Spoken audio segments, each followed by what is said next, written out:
नमस्कार दोस्तों, स्वागत है आप सबका हमारे नए वीडियो में। मैं हूं सचिन चौरसिया, आप देख रहे हैं द इन्फॉर्मपुर। तो आज हम आप लोगों को भारतीय राज्य व्यवस्था के जो भी कुछ प्रश्न हैं, इंपॉर्टेंट प्रश्न, उनको हम सॉल्व कराएंगे जो कि भारत के संवैधानिक विकास के अंतर्गत पूछे गए हैं। तो सबसे पहले हमारा जो पहला प्रश्न है वो क्या है कि भारतीयों को भारत के प्रशासन में भाग लेने का अधिकार किस अधिनियम के द्वारा प्राप्त हुआ? तो हमारा आंसर क्या हो जाएगा? चार्टर एक्ट 1833 के द्वारा। अगला प्रश्न है हमारा, भारतीय विधान परिषद को बजट पर बहस करने की शक्ति किस अधिनियम के द्वारा प्राप्त हुई? तो भारत परिषद अधिनियम 1892 के तहत। अगला प्रश्न है हमारा, केंद्रीय विधानमंडल सर्वप्रथम किस अधिनियम के द्वारा बाईकैमरल बनाया गया? बाईकैमरल का मतलब यहाँ पे है कि द्विसदनीय, तो 1919 के भारत शासन अधिनियम के द्वारा। अगला प्रश्न है हमारा कि भारत के राष्ट्रपति को अध्यादेश निर्गत करने की शक्ति मूलतः किस अधिनियम से प्रेरित है? तो अध्यादेश निर्गत करने की शक्ति भारत शासन अधिनियम 1935 से प्रेरित है। अगला प्रश्न है हमारा कि केंद्र में द्वैध शासन व्यवस्था किस अधिनियम के द्वारा लागू की गई थी? द्वैध शासन, ठीक है, तो भारत शासन अधिनियम 1935 के तहत। अगला प्रश्न है हमारा, ब्रिटिश भारत में किस अधिनियम के संघीय शासन का प्रावधान था?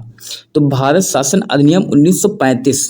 फिर अगला प्रश्न है, अखिल भारतीय संघ स्थापित करने का प्रावधान किस अधिनियम में किया गया? तो भारत शासन 1935। तो यहाँ पे हम क्वेश्चंस को देखते हैं कि द्वैध शासन व्यवस्था हो, चाहे हमारी संघीय शासन व्यवस्था हो, या हमारा भारतीय संघ स्थापित करने का प्रावधान हो, वो हमारा क्या है कि भारत शासन अधिनियम 1935, इसका एक ही आंसर है। फिर अगला प्रश्न है हमारा कि एक निर्वाचित संविधान सभा द्वारा भारत के संविधान निर्माण करने का प्रस्ताव किसके द्वारा किया गया था? तो यहाँ पे संविधान निर्माण करने का प्रस्ताव एक निर्वाचित संविधान सभा द्वारा, तो यहाँ पे पूछ रहा है कि संविधान निर्माण करने का प्रस्ताव किसके द्वारा किया गया था? तो क्रिप्स मिशन के द्वारा किया गया था। अगला प्रश्न है हमारा, भारत के संविधान में केंद्र और राज्य बंद किया गया शक्तियों का विभाजन किस अधिनियम के तहत पर आधारित है? तो केंद्र और राज्य के बंद किया गया शक्तियों का विभाजन भारत शासन 1935, भारत शासन अधिनियम 1935 के तहत। अगला प्रश्न है हमारा कि भारतीय संविधान सभा का गठन किसके अंतर्गत किया गया था? भारतीय संविधान सभा का जो गठन है वो कैबिनेट मिशन 1946 के अंतर्गत किया गया था। अगला प्रश्न है कि कैबिनेट मिशन द्वारा प्रस्तुत योजना के अनुसार संविधान सभा में प्रांतों से प्रतिनिधियों का निर्वाचन किस अनुपात में था? तो आंसर हो जाएगा हमारा 10 लाख की जनसंख्या पर एक सदस्य, 10 लाख की जनसंख्या पर एक सदस्य। अगला प्रश्न है हमारा, भारतीय संविधान का निर्माण करने वाली संविधान सभा के सदस्यों का चुनाव किसके द्वारा किया गया था? विभिन्न प्रांतों की विधानसभाओं के द्वारा। अगला प्रश्न है, भारत की संविधान सभा की पहली बैठक कब हुई थी? तो भारत की संविधान सभा की जो पहली बैठक है वो 9 दिसंबर 1946 को हुई थी। अगला प्रश्न है हमारा कि भारतीय संविधान का प्रथम जो प्रारूप है यानी कि ड्राफ्ट किसके द्वारा तैयार किया गया था? सर BN राव द्वारा तैयार किया गया था। अगला प्रश्न है कि संविधान सभा का स्थायी अध्यक्ष किससे चुना गया था? तो डॉक्टर राजेंद्र प्रसाद को संविधान सभा का स्थायी अध्यक्ष चुना गया था। तो अगला प्रश्न है हमारा कि संविधान सभा में पंडित नेहरू द्वारा उद्देश्य प्रस्ताव कब प्रस्तुत किया गया था? 13 दिसंबर 1946 को उद्देश्य प्रस्ताव प्रस्तुत किया गया था। अगला प्रश्न है कि नेहरू द्वारा प्रस्तुत उद्देश्य प्रस्ताव संविधान सभा में स्वीकृत कब हुआ था? तो उद्देश्य प्रस्ताव संविधान सभा में कब स्वीकृत हुआ था? 22 जनवरी 1947 को स्वीकृत मतलब स्वीकार किया गया। अगला प्रश्न है कि भारतीय संविधान के निर्माण कार्य में संविधान सभा में कुल कितने अधिवेशन हुए थे? तो भारतीय संविधान के निर्माण कार्य में संविधान सभा के कुल अधिवेशन कितने हुए थे? 12 अधिवेशन हुए थे।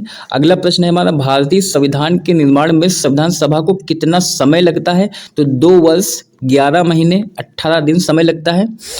अगला प्रश्न है हमारा, भारतीय संविधान सभा के संवैधानिक सलाहकार कौन थे? तो भारतीय संविधान सभा के संवैधानिक सलाहकार जो थे वो सर BN राव थे। अगला प्रश्न है हमारा, भारत के संविधान सभा के वर्तमान रूप में राष्ट्रीय ध्वज को कब अपनाया गया? तो 22 जुलाई 1947 को राष्ट्रीय को भारत के संविधान सभा में अपनाया गया था।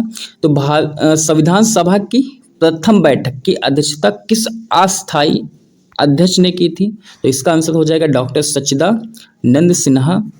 अगला प्रश्न है हमारा, भारत का संविधान कब स्वीकार किया गया? तो 26 नवंबर 1949 को स्वीकार किया था और लागू कब हुआ था? 26 जनवरी 1950 को लागू हुआ था। अगला प्रश्न है कि हमारा 26 नवंबर 1950 को भारतीय संविधान किसके द्वारा अधिनियमित किया गया था? तो 26 नवंबर 1950 को भारतीय संविधान किसके द्वारा अधिनियमित किया गया था? संविधान सभा के द्वारा अधिनियमित किया गया था। अगला प्रश्न है, जन गण मन को भारत के राष्ट्रगान के रूप में कब अपनाया गया था? तो 24 जनवरी 1950 को अपनाया गया था। भारत सरकार द्वारा अशोक स्तंभ को राष्ट्रीय चिन्ह के रूप में कब अंगीकृत किया गया था? तो 26 जनवरी 1950 को राष्ट्रीय चिन्ह जो कि अशोक स्तंभ का राष्ट्रीय चिन्ह के रूप में अंगीकृत किया गया था। अगला प्रश्न है हमारा, और अगर राष्ट्रगान की बात आती है तो 24 जनवरी 1950 को अपनाया गया। अगला प्रश्न है हमारा प्रश्न नंबर 28, संविधान सभा की सलाहकार समिति के अध्यक्ष कौन थे? सरदार वल्लभ भाई पटेल संविधान सभा की सलाहकार समिति के अध्यक्ष थे। अगला प्रश्न है हमारा कि संविधान सभा की झंडा समिति के अध्यक्ष कौन थे? डॉक्टर राजेंद्र प्रसाद थे। अगला प्रश्न है हमारा कि संविधान सभा के कार्यों से संबंधित समिति के अध्यक्ष कौन थे? संविधान सभा के कार्यों से संबंधित समिति के अध्यक्ष कौन थे? जीवी मावलंकर। अगला प्रश्न है कि संविधान सभा ने डॉक्टर BR अम्बेडकर की अध्यक्षता में प्रारूप समिति का गठन कब किया था? 29 अगस्त 1947 को प्रारूप समिति का गठन किया था संविधान सभा ने डॉक्टर BR अम्बेडकर की अध्यक्षता में। अगला प्रश्न है कि डॉक्टर BR अम्बेडकर का संविधान सभा में निर्वाचन किस प्रेसिडेंसी से हुआ था? तो बम्बई प्रेसिडेंसी 1947 से 1950, जो कि पहले बंगाल के प्रेसिडेंसी से 1946 से 1947। ठीक है, तो यहाँ पे एक नोट करके बहुत इंपॉर्टेंट चीज लिखी है, जो कि क्या लिखा है कि भारत का संविधान मूलतः 2 भाषाओं में हिंदी और अंग्रेजी में लिखा गया था और सभी सदस्यों ने इन दोनों प्रतियों पर हस्ताक्षर किए थे। तो यहाँ पे हम ये कह सकते हैं कि भारत का जो संविधान है मूलतः 2 भाषाओं हिंदी और अंग्रेजी में लिखा गया था। ठीक, और सभी सदस्यों ने इन दोनों प्रतियों पर हस्ताक्षर किए थे। तो अगर हमारा ये सेशन पसंद आता है तो इस सेशन को लाइक और शेयर जरूर कर दे, और हमारे चैनल द इन्फॉर्मपुर को जिन लोगों ने सब्सक्राइब नहीं किया है वो लोग सब्सक्राइब करना बिल्कुल ना भूलें। तो मिलते हैं नेक्स्ट वीडियो में, तब तक के लिए जय हिंद दोस्तों।